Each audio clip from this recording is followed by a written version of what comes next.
a tropical depression, and it is now centered at 16.2 north, 95.2 west. That puts the center right near Salina Cruz, Mexico. The winds now down to 35 miles per hour, not moving much at all, nearly stationary, although there are some indications that it may begin to move off towards the northwest or the west-northwest. That would keep it over land, the center of circulation over land, and it is mountainous terrain, so it is expected to continue to weaken, especially if that center of circulation does stay over land. The pressure now 1,005 millibars. Look at our satellite view, and here we see it right in here, and again it is causing some heavy rain in Oaxaca state. Also, it's caused some heavy rain in Chiapas, in the southern part of that state. Unfortunately, there have been landslides and reports of 4 fatalities and numerous people missing. So again, with the heavy rain, it does cause not only the potential for flooding, but also landslides in this mountainous terrain. So that's certainly a major concern in this area. Again, it is now a tropical depression, but still dropping some rains here as we head on into Oaxaca. Rain, flooding, landslides are a possibility here.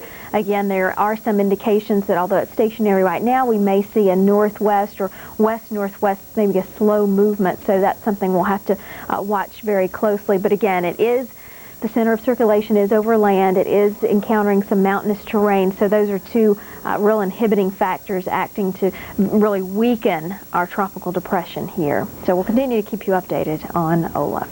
Let's see what's going on in the Atlantic, and not much tropically speaking. Things have been pretty quiet here in the Gulf of Mexico, in the Caribbean, and out through the Atlantic. The winds here just not favorable for any sort of development, at least not right now. We are not watching much in the Gulf of Mexico. Again, not even much cloud cover here. As we head over the western Caribbean, we do have some light winds aloft, but we're not really seeing any surface development.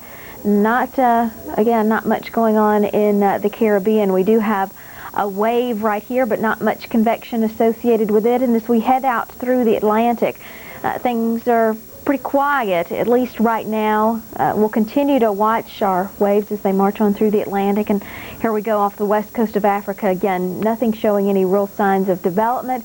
If that situation does change, if upper level winds become more favorable anywhere throughout the tropics and something gets better organized, we will certainly let you know here at the Weather Channel.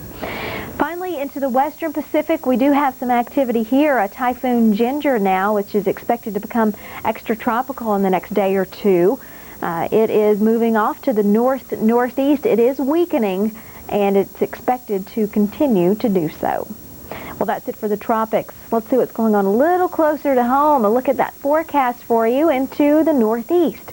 Starting out the day around 60 degrees in New York, a little cooler in Pittsburgh. We think you'll drop down to around 49 degrees, and boy, is it going to be messy to start the day tomorrow in the northeast. Wet weather, which is expected to move into the area, will cause for a messy commute. Look out in New York, in Boston, in Hartford. High temperatures warming up into the 70s, but it's going to be rather soggy. You will need the umbrella as you head out the door tomorrow morning. Atlanta, your low 63 degrees, 67 in New Orleans. Look for highs here in the 80s and 90s, much warmer than you've seen in recent days. Atlanta 84 with plenty of sunshine. To the north we go, 52 in Chicago. Look for a high of 67 degrees. Wet weather here. You'll also have some windy conditions. And finally, we head to the west. Here are those low temperatures. Look for a high in Seattle, only 67 degrees. Rain in your forecast, and another scorcher for LA. Well, stay tuned. Coming up next, we'll have more on that messy commute for tomorrow morning in the northeast. That's on WeatherScope coming up next. Upset stomach, diarrhea, indigestion, nausea. Heartburn, upset stomach, diarrhea, indigestion, nausea.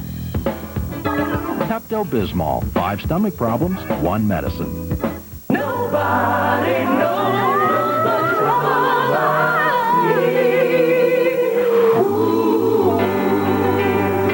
see. Service Master Clean. The clean you expect. The service you deserve. Do you have trouble driving in the rain? Is the glare unbearable at night? That's why STP created Vision Blade glass treatment. Vision Blade forms an invisible barrier that repels water and virtually eliminates glare.